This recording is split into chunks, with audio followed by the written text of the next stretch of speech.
Salut à tous, le journal du foot de ce mardi 14 avril, c'est un peu la belle histoire de ce début de semaine. À seulement 8 ans, Arat Hosseini est déjà un phénomène et une star des réseaux sociaux. Ces vidéos dans lesquelles il montre ses talents de footballeur font un carton. Cet enfant iranien qui vit à Liverpool compte plus de 2 millions de followers sur Instagram et ses exploits ont fini par être vus par son idole absolue, Lionel Messi.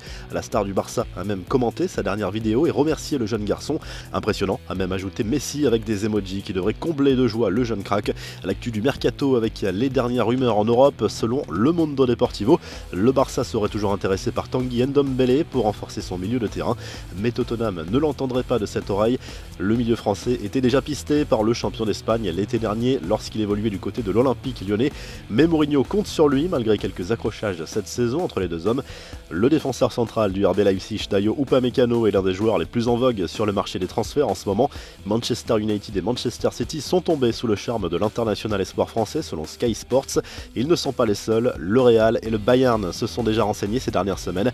Les infos en bref, l'avenir des Coupes d'Europe, les clubs européens membres de l'ECA et l'UEFA poursuivent leurs discussions autour d'une reprise de la saison après la fin de l'épidémie de Covid-19.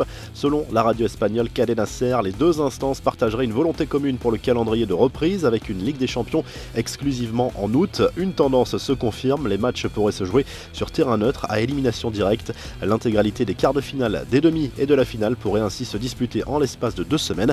Le coup de gueule des ultras, il est urgent d'attendre. Voici le message qu'ont voulu délivrer 45 groupes de supporters de clubs français dans un communiqué commun où ils se positionnent contre une reprise des championnats sans spectateurs. Ils adressent au passage un gros tacle aux dirigeants du foot français pour la gestion de la crise sanitaire. Comme promis, les entraîneurs de Ligue 1 et de Ligue 2 vont effectuer un don collectif pour la lutte contre le Covid-19. Selon l'équipe, la cagnotte des coachs atteint 130 000 €. Le quotidien indique que Thomas Tuchel aurait fait le plus gros chèque. Seuls 2 coachs sur 40 n'auraient pas participé, mais uniquement parce que ces derniers avaient déjà donné de leur côté. Dans un podcast diffusé sur le site de son club, Manchester United, Paul Pogba est revenu sur sa saison galère avec sa blessure à la cheville qui l'a perturbé depuis l'été dernier et dont il est enfin remis. Je n'avais jamais eu quelque chose comme ça dans ma carrière, ça me donne encore plus faim et ça me montre aussi combien j'aime le football, a confié le champion du monde. Quels sont les meilleurs clubs formateurs en Europe? Selon la lettre hebdomadaire de l'Observatoire du football, l'Ajax Amsterdam domine le classement des clubs pourvoyeurs de joueurs évoluant actuellement dans les 5 grands championnats européens. 22 joueurs évoluant actuellement dans le Big Five européen sont passés par le centre de formation du club néerlandais. L'Ajax devance Benfica et Salzbourg. Enfin, Memphis Depay profite de son temps libre pour se consacrer à son autre passion, le rap. Alors que le football est à l'arrêt, l'attaquant de l'OL a dévoilé sur les réseaux sociaux ce qui semble être un extrait de son nouveau clip tourné à Dubaï. On aperçoit notamment des grosses voitures, une villa de luxe, mais aussi le fameux félin qui avait valu à l'attaquant lyonnais une polémique. Les associations de défense des animaux étaient montées au créneau après des clichés diffusés par le joueur.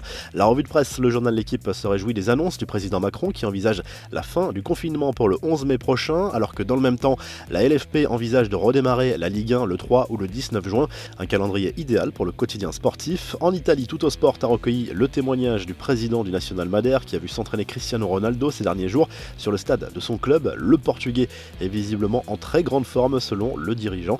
En Espagne, AS parle de Sergio Ramos et de son avenir. Les discussions sont au point mort entre les défenseurs espagnols et le club merengue dont le contrat se terminera en juin 2021. Enfin, le journal Sport parle du cas personnel d'Arturo Vidal qui devrait quitter le Barça cet été à l'issue de la saison actuelle. L'Inter Milan est en pôle pour accueillir le milieu de terrain avec un contrat longue durée à la clé. Vous retrouvez l'actu foot sur topmercato.com, l'appli Top Mercato et à très vite pour un nouveau journal du foot.